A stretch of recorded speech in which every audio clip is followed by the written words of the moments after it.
Oke, kembali lagi di channel saya. Makasih buat kalian yang sudah mengklik video ini. Kali ini ada ungkapan dari Prof. Ikrar ya, yang menganggap Jokowi hanya mengajarkan pelanggaran etika ke Prabowo. Ini langsung disekaman oleh Habibur Rahman ya. Kita lihat video lengkapnya bagaimana. Sebelum kita ke videonya, bantu subscribe di channel saya belum subscribe. Tidak tunggu lama, kita ke videonya langsung. Let's go. Para profesor, orang-orang pinter di mana-mana, ya, yang banyak bicara di podcast itu, saya sangat hormat sama Anda memang pinter. Tapi tradisi kita harus berani kita pertahankan budaya bangsa Indonesia sendiri. Budaya bangsa Indonesia, rakyat kita turun-temurun inginnya pemimpinnya rukun. Makanya kalau urusan tentara pertahanan tanya Prabowo, urusan politik aku datang ke orang Solo ini. Oke, Prof. Ikrar, kalau Pak Prabowo bilang pilih belajar dari Jokowi ketimbang mendengarkan para ahli, pernyataan ini buat Anda apa? Apakah ini mengganggu, meresahkan, atau biasa saja? Ya, kalau kita lihat dari sisi pendekatan ya, Pak Prabowo itu mungkin coba ingin menyatakan penghargaan pada Jokowi, walaupun saya tahu persis ya sebagai seorang intelektual ya, biar gimana pun Pak Prabowo itu intelektual ya, dan tahu ya dari mana konsep negara, konsep masyarakat, konsep apa yang disebut dengan parlemen dan sebagainya. Dia tahu pasti bahwa konsep itu bukan keluar dari politisi, keluar dari kaum filsuf dan juga ilmuwan gitu ya. Jadi itu yang ingin saya katakan, bahwa kalau dikatakan bahwa daripada dengerin podcast orang-orang ahli katanya kan ya, mendingan saya langsung belajar pada Jokowi. Pertanyaan saya, yang dipelajari dari Jokowi apa?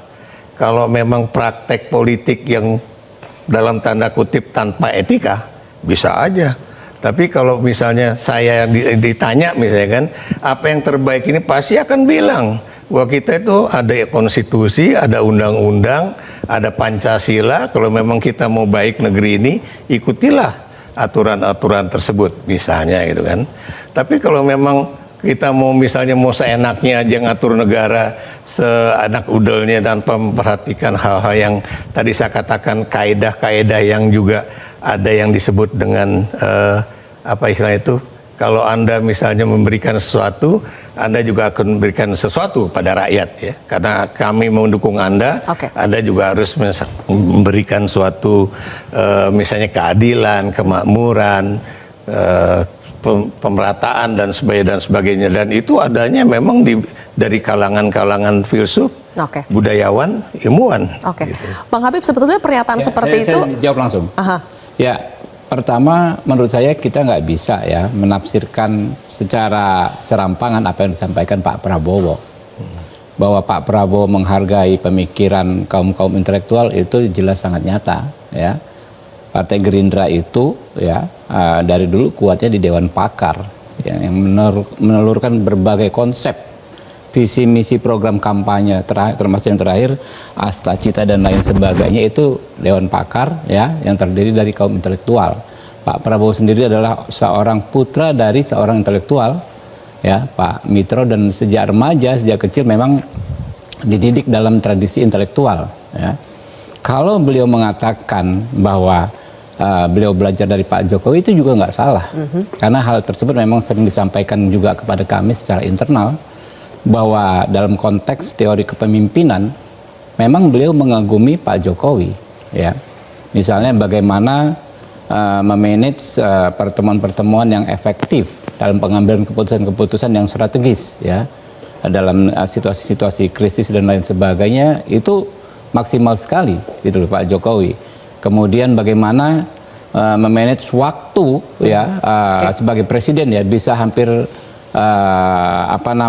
sepanjang hari ya, yang dilakukan adalah demi memaksimalkan kerjanya sebagai presiden. Dan itu tentu contoh yang baik ya, nggak ada salahnya ya menyampaikan apa yang baik tersebut. Berarti jangan kita baca statement Pak Prabowo publik, itu berarti ya, dia akan menutup, jangan dipertentangkan sama sekali. Tapi bukan berarti juga tidak akan mendengarkan ahli sama sekali, bukan? Tentu tidak akan demikian. Baik. Karena prakteknya ya apa yang dilakukan Pak Prabowo itu adalah semua baik dalam pengelolaan partai, kampanye, bekerja di Kementerian Pertahanan, itu berdasarkan diskusi-diskusi beliau dengan kaum-kaum intelektual. Ada satu lagi pernyataan dari Pak Prabowo yang pada akhirnya memunculkan pertanyaan, apakah Pak Prabowo ini akan sangat-sangat meniru stylenya Pak Jokowi dalam memimpin? Kita simak pernyataan Pak Prabowo berikut ini. Jadi itu alasan Pak, kalau Bapak ajak, mereka itu alasan. Bapak Presiden kami jemput di Merauke. Dia mau terbang duluan, nggak berani terbang sama Pak Jokowi. Akal kalian, aku sudah tahu ini. Pak maaf Pak, karena Bapak pilih orang-orang hebat, mungkin sebagian dari mereka di kabinet saya Pak nanti ini. Itu konteksnya adalah menteri ya. Jadi sebagian menteri di era Jokowi akan dijadikan menteri lagi di kabinet Prabowo. Entah guyon atau serius ini Bang Doli, tapi menurut Anda kabinet baru kalau banyak diisi oleh wajah lama, masalah tidak buat Golkar? Pertama saya ingin menjelaskan soal hubungan ini ya. Saya kira kita semua punya kepentingan. Bangsa ini punya kepentingan agar hubungan Pak Prabowo dengan Pak Jokowi ini tetap baik. Hubungan Pak Prabowo dengan mantan-mantan presiden yang lain juga baik. Hubungan antar elit ini penting. Karena bangsa ini kan bangsa yang besar ya.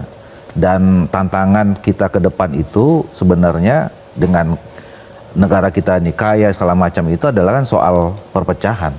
Jadi masyarakat ini kan harus selalu disatukan, harus harmonis, dan itu dimulai dari elit-elitnya. Jadi saya kira kita semua punya kepentingan untuk itu. Makanya saya kemarin sebetulnya dari background ya, dari ide ketika ada yang munculkan soal presiden klub itu, menurut saya itu penting. Bukan lembaganya, tetapi bagaimana menjaga hubungan komunikasi antar presiden yang sedang memimpin dengan mantan-mantan presiden yang kecil atau besar dia sudah punya kontribusi yang nyata buat bangsa ini, kira-kira begitu. Nah, oleh karena itu saya kira dan mereka kan selama ini menunjukkan ya, kalau tadi disebutkan bahwa menghadapi satu case ada perbedaan itu biasa aja, itu dinamika gitu. Tapi yang penting tidak ada perpecahan, tidak ada keributan gitu ya. Semuanya bisa didialogkan, itu yang paling penting. Oke. Nah, soal kabinet ya, mau lama sama baru itu kan tergantung hak prerogatifnya presiden terpilih, itu yang paling penting ya.